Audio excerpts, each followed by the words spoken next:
Ya, terima kasih pimpinan. Assalamualaikum warahmatullahi wabarakatuh. Salam sejahtera untuk kita semua. Yang saya hormati dan saya banggakan Pak Dirjen KI dan juga Pak Dirjen AHU. Ini senyumnya manis-manis semua ini Pak. Dan seluruh jajaran uh, yang hadir pada kesempatan ini. Uh, Pertama-tama saya memberikan apresiasi uh, atas capaian-capaian yang sudah dicapai, yang sudah dipresentasikan kepada kita untuk DJKI,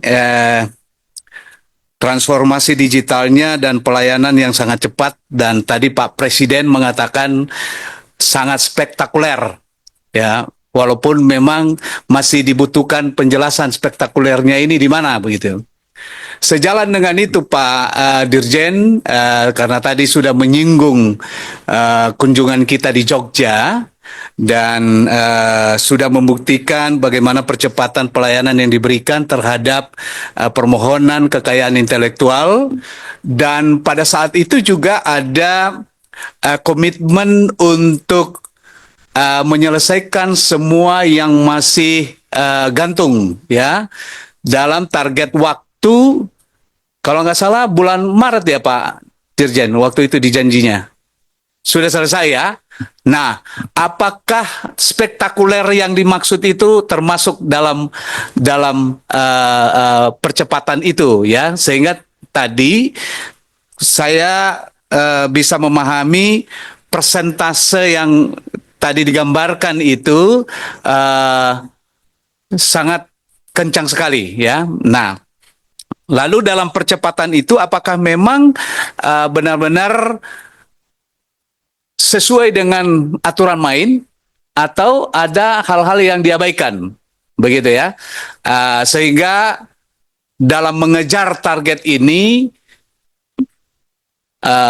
ada hal yang tidak perlu dikonfirmasi langsung kalau di kekayaan intelektual ini kan karena semua tidak semua bisa melakukan interaktif ya Pak, ya kan begitu ya.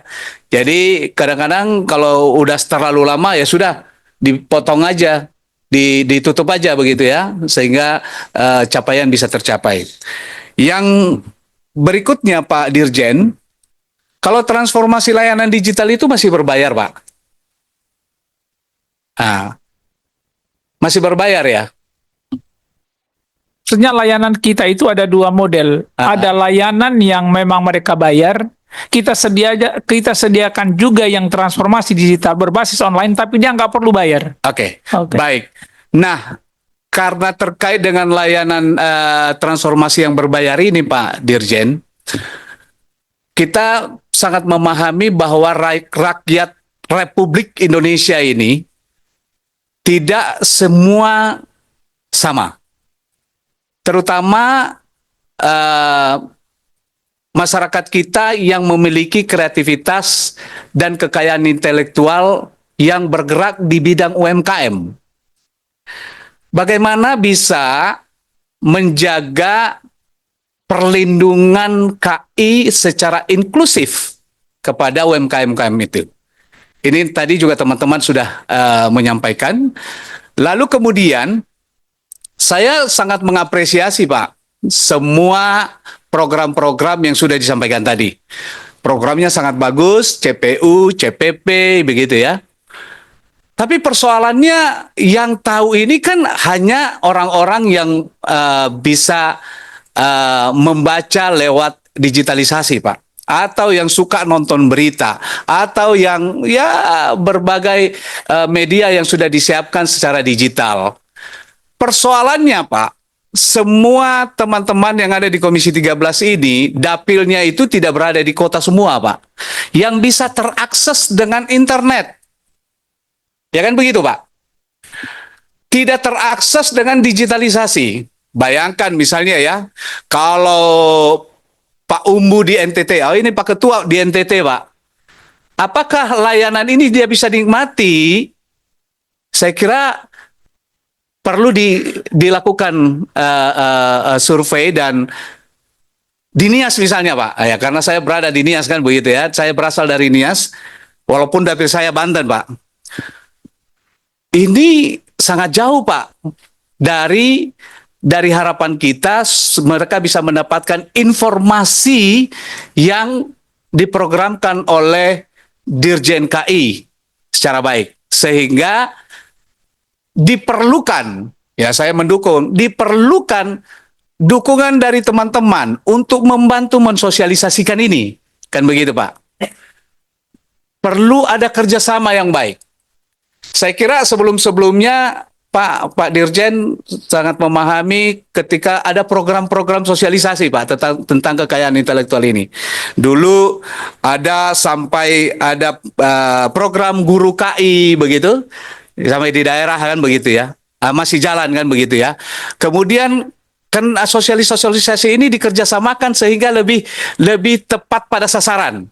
Karena teman-teman yang di Komisi 13 ini juga sekaligus menjadi fasilitator untuk membangun ekonomi konstituennya di daerah, Pak. Nah, ini sangat penting, Pak. Ya.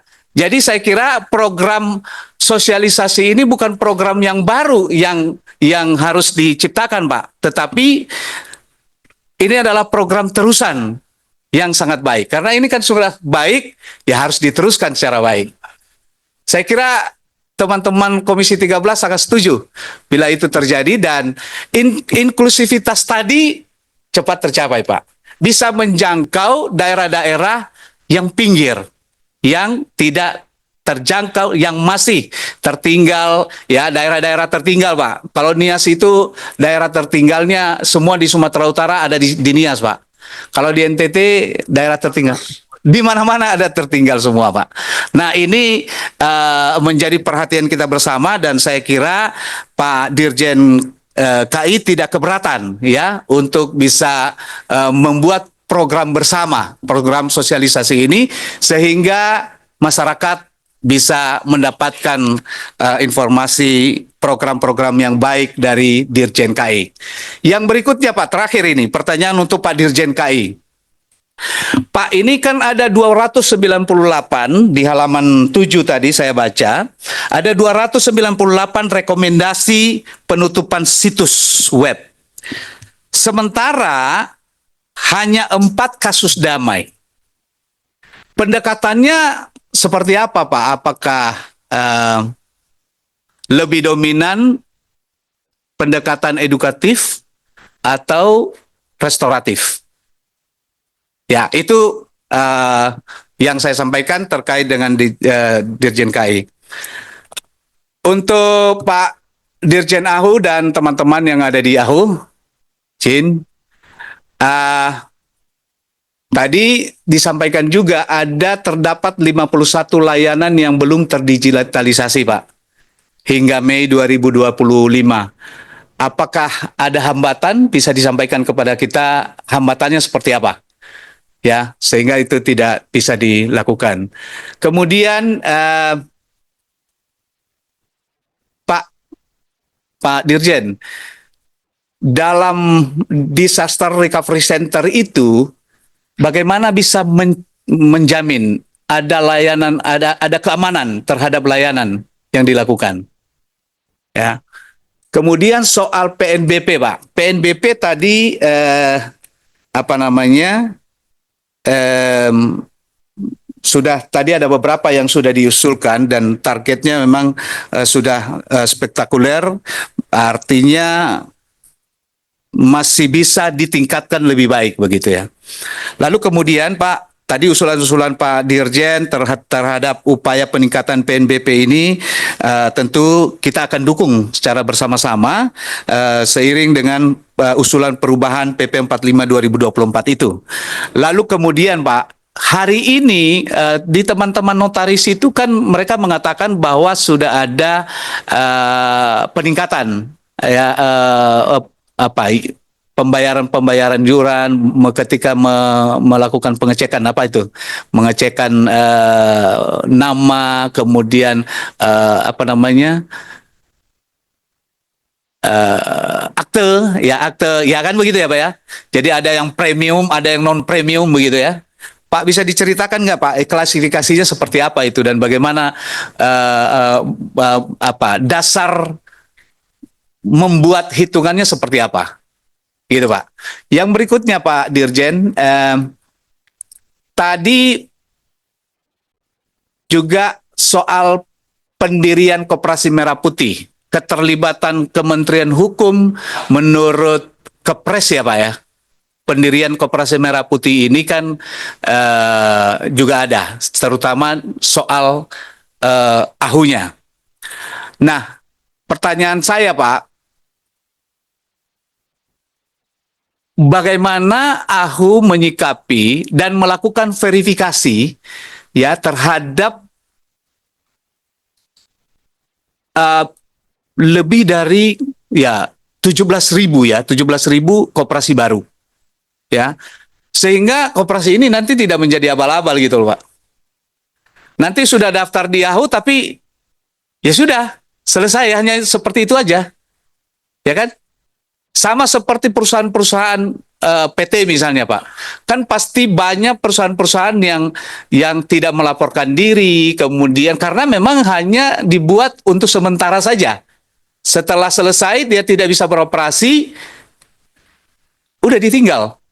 Nah ini kan menu-menuhin filenya Pak Dirjen AHU ini, kan begitu. Nah ini apa solusinya? Atau ada sistem yang bisa memfilterisasi ya, sehingga pengawasan ini ada pencegahan yang dilakukan dari awal sebelum kejadian. Kemudian terakhir Pak, soal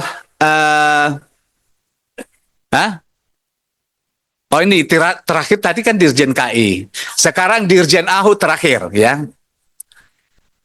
Ini satu lagi aja. Menjelang terakhir ya. Pak, soal pemberian gerasi dan amnesti, Pak. Ya. Tadi kan ada di situ ada diberikan amnesti terhadap pelanggaran ITE misalnya. Ya kan begitu ya. Ada pengampunan. Nah, apakah memang sudah ditelaah secara baik terkait penegakan hukum nanti terhadap